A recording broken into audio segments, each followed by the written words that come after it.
Mr. Scoffer, sir! What is our plan for today?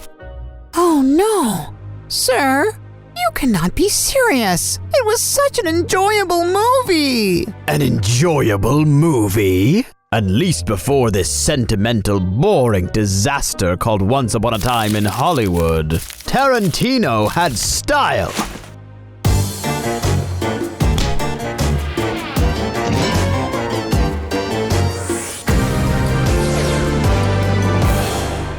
Greetings.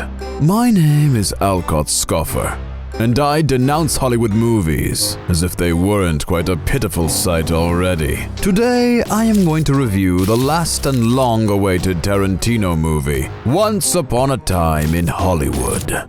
Oh, you don't like it just because it's a tribute to the golden age of Hollywood. And you hate everything about Hollywood. That is not the main reason at all. Without its golden cast, this movie would be nothing.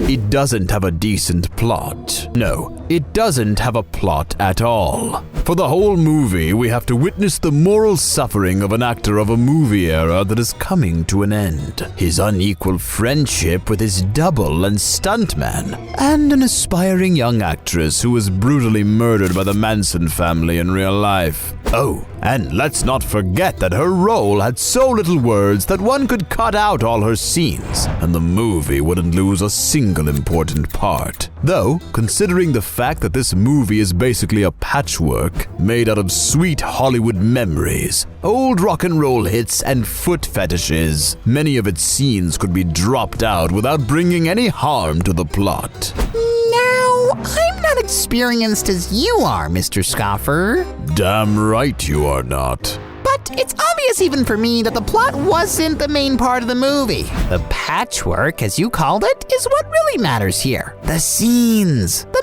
memories, and also the topic of art as it is, and the creative crisis are important. I mean, weren't Rick Dalton's issues a little bit familiar to you? And I could actually relate to Sharon Tate.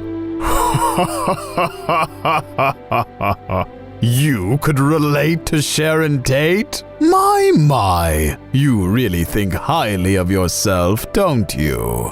You see, in this movie, we can see Sharon Tate as an aspiring young actress. You're right. We can see her passing by the posters with her name on them several times. We can see her watching her own movie in the cinema. It's not a movie of a very high quality, no, but she listens to every burst of laughter in the audience when her character does something funny on the screen. She is very young, and she is thrilled with what lies ahead of her. I can relate to that. She didn't need much words in her role. What she did and how she acted is what is important.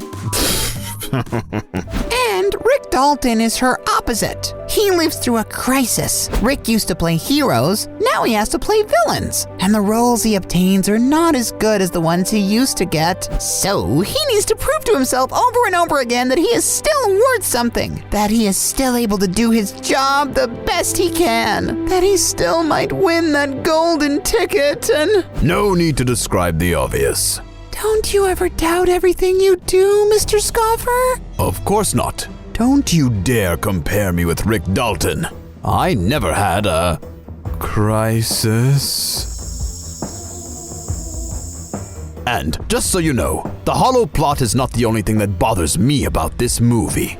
It's the grotesque deaths that usually seem fitting for Tarantino features, but not here, considering the sentimental tone of the whole film. Here, all the blood and gore looks inappropriate and vulgar, especially considering the unrealistic, sappy, happy ending that seems almost blasphemous.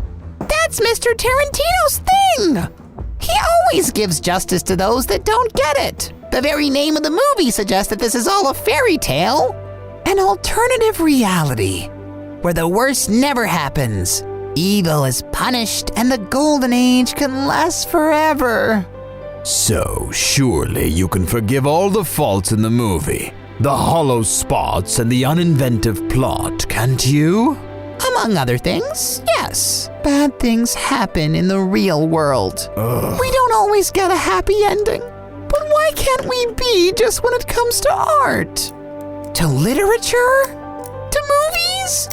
Usually Mr. Tarantino serves justice on a bigger scale. Making things right for a single actress seems less appropriate because the tragedy is too intimate, and the matter has to be dealt with delicately. But Mr. Tarantino coped. He managed to provide a tribute to the golden age of Hollywood and to the profession of actors and actresses. What an ode. I bet that if this movie was made by someone else, a producer and a scriptwriter with no name, it would get a lot of harsh criticism from everyone. And not just from someone who's not afraid to speak against the crowd. Once Upon a Time in Hollywood has been denounced. I disagree. If you consider yourself so smart, young puppet, you can get your own show and agree or disagree with whatever you want. Now go and fetch me a cup of green tea. Yes, Mr. Scoffer, sir!